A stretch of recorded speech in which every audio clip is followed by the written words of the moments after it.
showing you, does this document that I just showed you refresh your memory as far as when you were speaking to Fairfield about the story related to Mr. Dow? Yeah. And to your memory, when do you recall at least one of those meetings occurring? Yeah, around the time, around 2006. What's that? That's around 2006, around 2006 or 7. So, do you remember also meeting with a U.S. attorney in San Francisco? Yeah. Okay. Just briefly, sir, if you can just read this to yourself for a second. I just want to ask you about something to refresh your memory on that. What's he reading? A report from the Fairfield Police Department.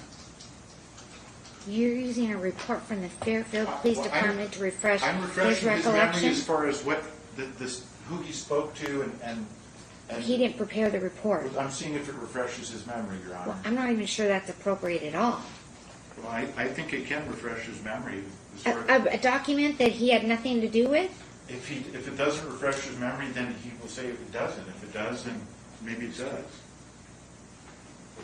Sir, so does this refresh your memory as far as who you spoke to in 2006 with Fairfield Police and the U.S. Attorney? Yeah. Okay. Do you remember that when you first met with,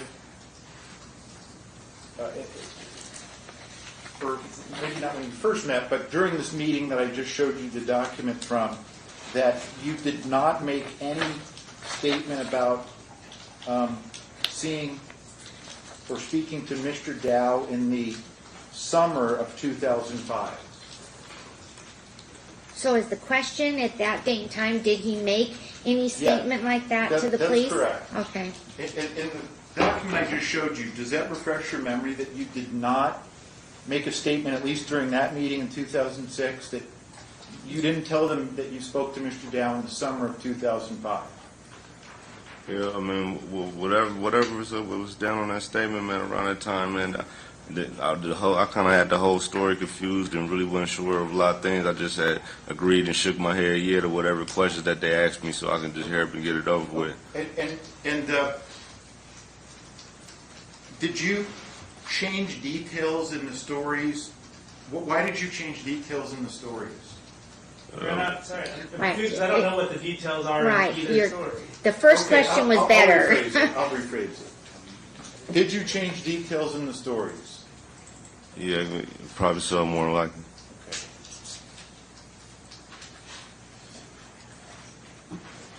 Okay. Do you recall ever meeting with the Las Vegas Metropolitan Police Department in relation to this case? Yeah, I think at least once or twice or whatever. I think those are the ones who initially got me when I got to Las Vegas. Do you remember how many people were there, or who was there?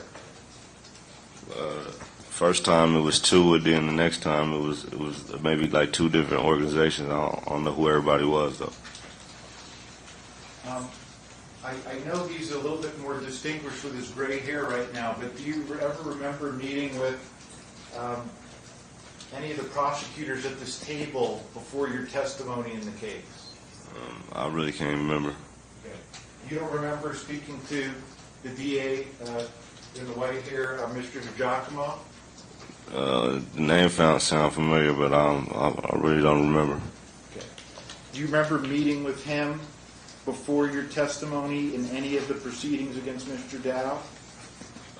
Possibly, but I mean, it's been almost 20 years, man. I really can't remember. Hear this nigga? He say it been damn near 20 years. Now, 20 years later, they want to come and try to come to court and present that on December the 5th, 2005, that he meant to say December of 05. I don't know where the fuck that sound, anywhere remotely close, but here's the totality of it. The man is up in there describing what they basically corroborated and put together for him to say. He don't know shit about the report because, first of all, let me say it like this.